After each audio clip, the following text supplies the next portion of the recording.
Bonjour à tous, aujourd'hui on va parler d'une histoire incroyable de l'un des plus grands succès du cinéma.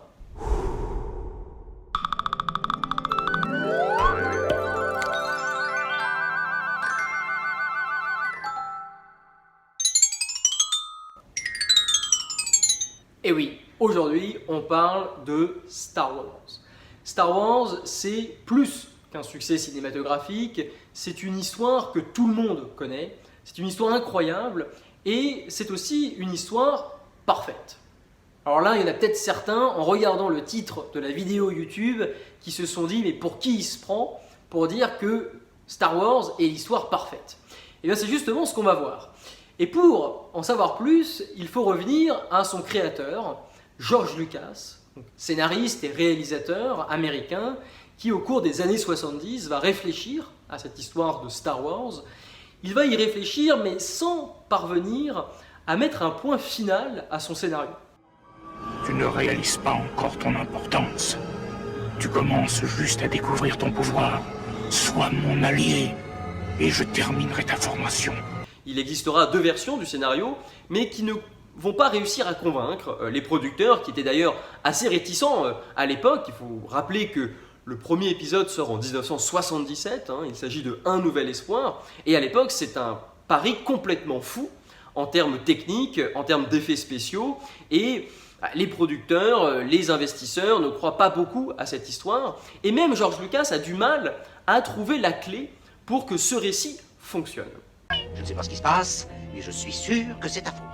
Et puis, un jour, il va se souvenir d'un ouvrage fondamental, un ouvrage que tous les grands conteurs d'histoire considèrent comme une Bible, en tout cas comme un ouvrage fondateur. Et cet ouvrage, il est là, c'est celui de Joseph Campbell, et qui s'appelle « Le héros aux 1001 visages ». Alors, le héros aux 1001 visages, comme vous le voyez, c'est un bon pavé de plusieurs centaines de pages, qui est en fait un pavé qui est une thèse universitaire réalisée par Joseph Campbell. Alors Joseph Campbell, c'est un érudit un peu particulier qui va s'intéresser tout au long de sa carrière à de nombreuses disciplines et qui, pour l'écriture de cet ouvrage, qui sort en 1949, il va s'isoler tout seul, au beau milieu de rien, pour pouvoir pondre donc ce pavé. Il me faut agir seul. Bon, je vais pas insister. Et ce pavé, il soutient une thèse particulière qui est la thèse du monomythe. Alors, qu'est-ce que le monomythe? Le monomythe, comme vous l'entendez, c'est composé de mono et de mythe. Dans mono, on a l'idée de seul, d'unique, et puis dans mythe, ça vient du grec moutos, et c'est l'idée de discours, de parole. Donc le monomythe, c'est la parole unique, ou c'est le discours seul, le discours unique. Et en effet, le monomythe, chez Joseph Campbell, c'est l'idée selon laquelle toutes les histoires, à travers les siècles, à travers les continents, qu'importe le récit que vous choisissez, il s'agit du même récit, de la même histoire. Alors là, vous vous dites, c'est un peu fort de café quand même cette histoire, parce que Harry Potter, Le Bureau des légendes, Desperate Housewives, Game of Thrones, Star Wars, c'est quand même bien différent tout ça. Alors oui, c'est différent, mais c'est différent en apparence seulement. Respire. Maintenant. Projette-toi.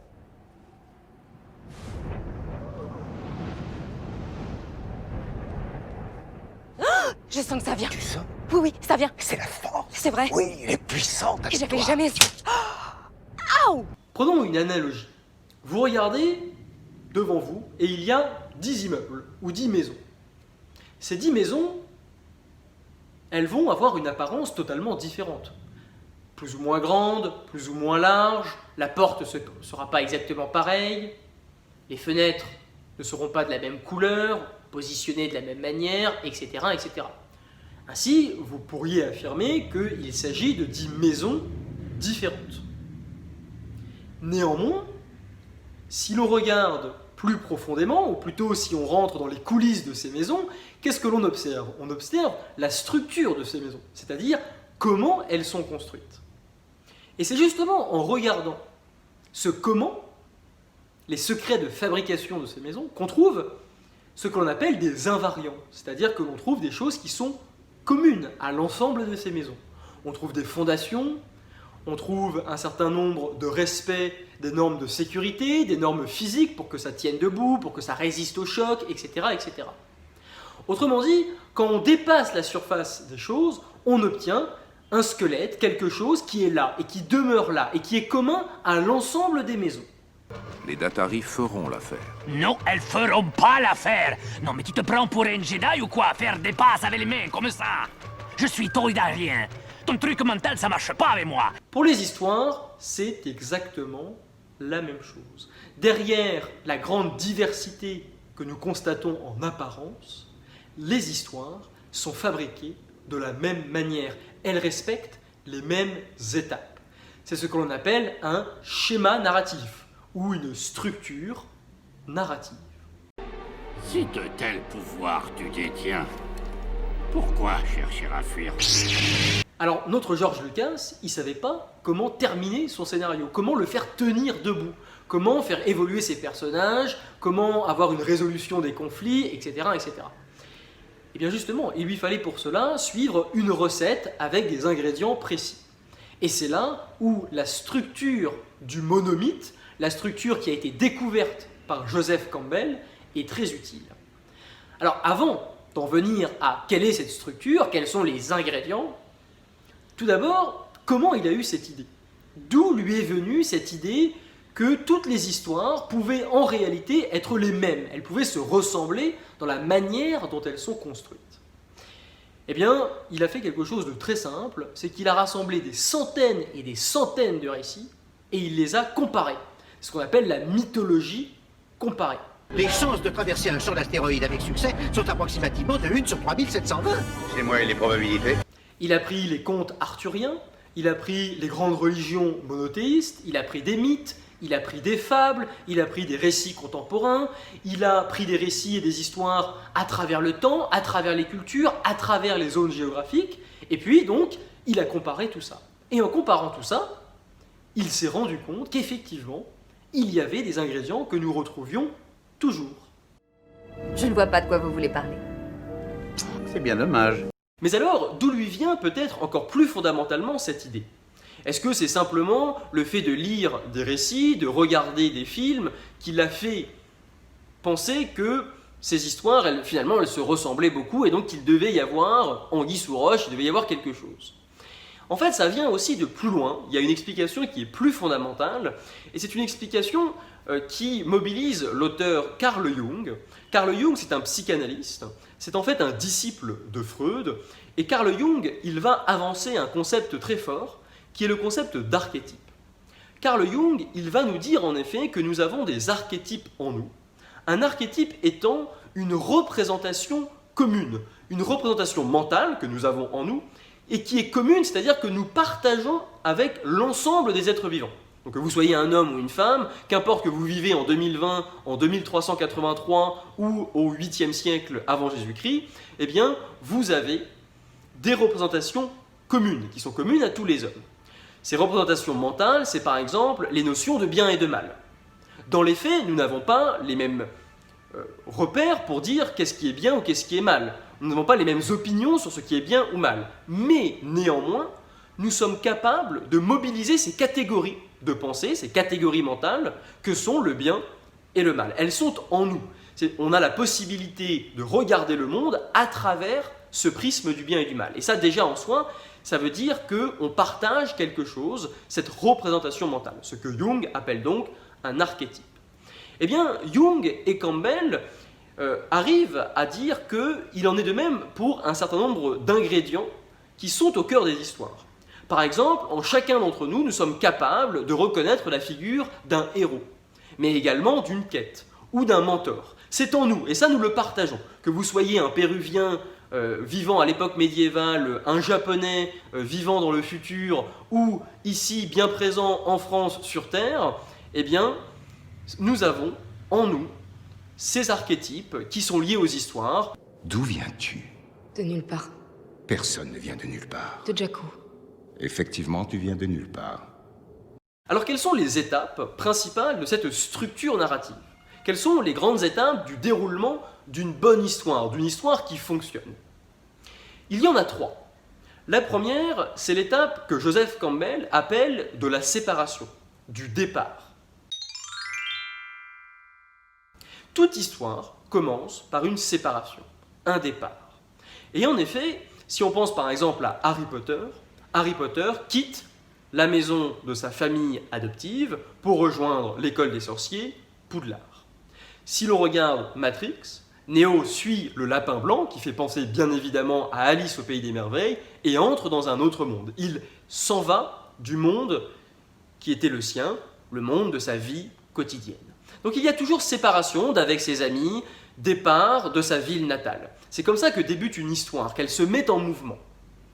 Dans Star Wars, au départ, Luke Skywalker, recevant l'appel de la princesse Leia, quitte sa ferme natale de Tatooine et s'en va. Repasse-moi tout le message.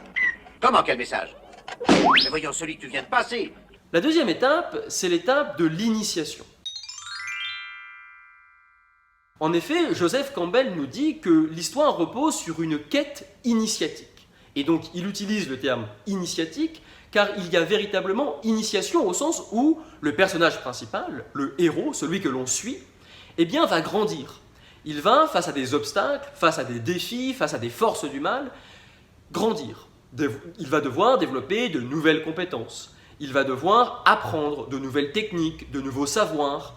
Et ça, la plupart du temps, il le fait avec des mentors. Quelqu'un l'accompagne dans cette quête initiatique. Dans Star Wars, Luke Skywalker rencontre Obi-Wan Kenobi qui l'initie, par exemple, au combat de sabre laser et fera de lui plus tard un Jedi. Donc ça, c'est la quête initiatique. Autrement dit, à travers des obstacles et des défis, le héros se transforme, il change, il apprend. Et ça, c'est très important, on y reviendra dans l'évolution d'une histoire telle que l'a décrite Joseph Campbell et telle que l'a appliquée George Lucas parfaitement. Qui est le plus fou des deux, le fou ou alors le fou qui le suit? Enfin, la dernière étape, l'ultime étape, c'est tout simplement le retour. Une fois toutes les péripéties vécues, une fois les forces du mal détruites, il s'agit de retourner dans sa ville natale, il s'agit de retourner là d'où on vient. Pourquoi ce retour est important? Il est important, nous dit Joseph Campbell, car il permet au héros, au personnage principal, qui a grandi, qui a appris des choses, de transmettre son savoir. Il permet de revenir auprès de sa famille, de ses proches, pour leur transmettre ce qu'il a appris, pour leur dire ce qu'il a vu. Donc il y a là l'idée de filiation, de transmission qui est très important. Et donc, dans Star Wars, dans Harry Potter, dans Matrix et dans bien d'autres récits, dans la majorité même des récits, il y a un retour à la normale. Ne t'inquiète pas pour le commandant Luke. Il reviendra sain et sauf. Il est très malin, tu sais, pour un être humain. Alors ça, c'est extrêmement puissant. Parce que dire ça, c'est dire qu'il existe une partition que l'on peut suivre pour créer une bonne histoire. Et c'est exactement ce dont avait besoin George Lucas. Et c'est grâce à ça que George Lucas va trouver la clé pour mettre le point final à son scénario et créer ce qui deviendra une saga incroyable, la saga Star Wars. D'ailleurs, George Lucas rendra hommage à Joseph Campbell explicitement en l'invitant dans son ranch en 1983 à voir les 3 premiers épisodes de la saga. Et après le visionnage de ces 3 premiers épisodes, un le matin, un l'après-midi et un le soir, comme le raconte bien Joseph Campbell, ce dernier déclarera que George Lucas a parfaitement donné vie à son concept de monomythe. Donc il n'y a pas de Star Wars sans le monomythe de Campbell. Et c'est tellement puissant, c'est tellement fort, et Star Wars va être un tel succès, que cela va intéresser l'industrie d'Hollywood. Des scénaristes vont commencer à se dire, là on tient quelque chose, on tient une recette, on tient des bons ingrédients pour créer à chaque fois un blockbuster, à chaque fois un succès. Et donc, des grands auteurs comme Christopher Vogler, qui est donc un des plus grands scénaristes d'Hollywood, vont écrire des guides, des méthodes pour créer de bonnes histoires. Ici, j'ai entre les mains l'une des bibles du scénariste, du conteur d'histoire, qui s'appelle tout simplement le guide du scénariste, et qui est en fait une retranscription en méthode, en guide, en suivant des étapes très précises pour créer une bonne histoire. Non, n'essaie pas. Fais-le. Ou ne le fais pas. Mais il n'y a pas d'essai. Je voudrais évoquer avec vous également 2 critiques que l'on a réalisées à la théorie du monomythe pour essayer de nuancer ce propos ou cette idée selon laquelle eh bien, toutes les histoires se ressemblent et sont les mêmes. La première critique, c'est la critique qui consiste à dire que finalement, eh bien, ces histoires, elles se ressemblent en effet toutes. Prenons l'exemple, encore une fois, des films de super-héros. Aujourd'hui, quand vous allez voir au cinéma un nouveau film de super-héros, il y en a déjà eu des dizaines, notamment ces dernières années, eh bien en réalité, si je vous posais la question, vous êtes capable de découper le film assez naturellement. Vous savez qu'au départ, il va y avoir un personnage qui va apparaître très rapidement à l'écran, souvent seul, souvent en ayant renié une partie de son passé ou en affirmant qu'il est hors de question de répéter les actions qu'il a déjà réalisées par le passé, qu'il ne cherche plus la gloire, la fierté qu'avant telle ou telle institution lui donnait. Asshole. What? You heard me?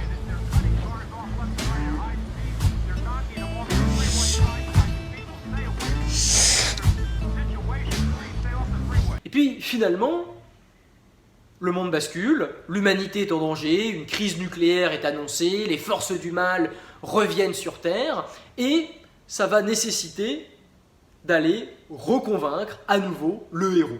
Hulk, Iron Man, Captain Américain, que sais-je.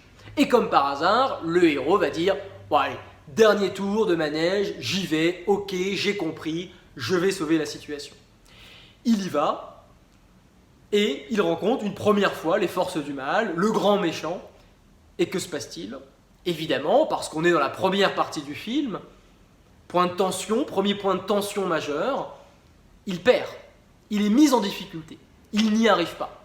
Parce qu'il est devenu moins fort avec l'âge, parce qu'il n'a pas une équipe de super-héros assez constituée, parce qu'il s'y est mal pris, parce qu'il avait sous-évalué, c'est classique, la force de l'ennemi, il se pensait très fort, etc., etc. Et donc, comme il a perdu, eh bien, il se lance dans une quête initiatique, défis, obstacles à surmonter, équipe à reconstituer, on apprend, nouvelles techniques, etc., etc. Et puis, à la fin du film, on va combattre à nouveau les forces du mal, et là, c'est pas un spoiler, c'est un spoiler pour personne. Évidemment, il va l'emporter. L'humanité va être sauvée, le monde va mieux. Les gens ne t'aiment pas, Hancock. J'ai une tronche à m'intéresser à ce que pensent les gens. Actuellement, il y a un procureur qui s'arrache les cheveux pour te mettre en prison. Va en prison? Il ira jamais en prison. Pour les gens, tu fais partie du décor. Tu dois te faire désirer. Il est emprisonné depuis 5 jours et la criminalité ne cesse d'augmenter. Vous avez un appel. C'est le chef de la police. Il dit qu'il a besoin de votre aide. Je peux pas porter ça. Parfois, la vie n'est pas facile pour moi. Après tout, je suis le seul de mon espèce. Je ne me suis pas montré à la hauteur. Mais je vais m'améliorer. Donc vous voyez, ce schéma très simple que je viens de décrire, il est très commun à de très très nombreux films, et notamment ces grands films de super-héros, mais également des séries télévisées que l'on connaît très bien actuellement. Et donc la critique de ce monomythe, de cette structure, eh bien c'est une critique en fait de la standardisation. C'est-à-dire qu'à force de répéter les mêmes étapes, dans le même ordre, eh bien avec les mêmes ingrédients, forcément on commence à se lasser. C'est comme si vous mangez la même chose tout le temps, vous commencez un peu à reconnaître les goûts et vous commencez à en avoir marre. Et donc, eh bien, il y a de nombreux spectateurs, de nombreuses personnes qui vont commencer à dire « Bon, c'est sympa, mais enfin c'est pas très innovant, c'est pas très original et puis c'est même un peu chiant ». C'est d'ailleurs pourquoi Martin Scorsese, un des plus grands réalisateurs hollywoodiens, a déclaré récemment que les Marvel, ce n'était pas du cinéma. C'était tout sauf du cinéma. Et c'est justement pour cette raison. C'est parce que, en réalité, on respecte trop le schéma. Et c'est même pas ça, en réalité. C'est qu'on voit trop les coutures de ce schéma. On voit beaucoup trop les ingrédients mis les uns après les autres. C'est pas assez fin, c'est pas assez recherché. Le spectateur n'est pas perdu dans des chemins de traverse, il n'est pas surpris. Et c'est ça, le vrai reproche de Martin Scorsese. Car en effet, cette critique, si elle s'entend, elle s'entend simplement parce que le réalisateur ou le scénariste n'a pas assez poussé son objet loin. Il n'a pas assez cherché justement à faire différemment ou à masquer la structure de la maison qu'on évoquait ou la partition. Il n'a pas assez joué avec les ingrédients, il ne les a pas assez transformés. Donc les personnages manquent de profondeur, les lieux sont communs alors qu'il aurait pu choisir des lieux beaucoup plus originaux, etc. Donc cette critique, elle est vraie, mais elle est vraie que dans le cas où le conteur d'histoire n'est pas allé aussi loin, n'a pas été assez exigeant, ou n'a pas fait ce pas supplémentaire pour nous surprendre ou pour être totalement original. Vous foutez pas de moi, c'est du chiquet. Bien, je vous en prie, j'aimerais voir ça. Allez-y, j'y vais. Ouais, ok. Attention, ça va faire mal. Clint, la semaine a été rude, on vous en voudra pas si vous n'arrivez pas à assurer. Vous oubliez que j'ai vu comment vous faites. Et je sais toujours pas comment vous faites. Mon silence est assez éloquent. La deuxième critique, c'est une critique qui tient à la figure du héros. Car en effet, chez Campbell, il y a toujours un grand personnage principal. Il y a un héros qui fait bouger l'histoire, qui la fait avancer. C'est lui qui a la responsabilité de l'histoire. Or, ce visage unique, ce visage du héros, il est petit à petit entré dans notre inconscient, individuel comme collectif, et donc dans nos vies quotidiennes, dans la réalité, notamment en politique, mais aussi en société. Nous attendons des héros, des hommes ou des femmes providentiels. Et ça, c'est un problème parce que la réalité est souvent plus complexe que cela. Il est rare qu'un messie, qu'une personnalité toute seule puisse changer le cours des choses. Ça, c'est extrêmement rare. Or, en réalité, dans la théorie du monomythe, le héros est si puissant, il a tellement de force, il concentre tellement toutes les qualités, ou en tout cas toutes les possibilités de changer les choses, que finalement on s'est mis en tête que ça devait être la même chose dans la réalité.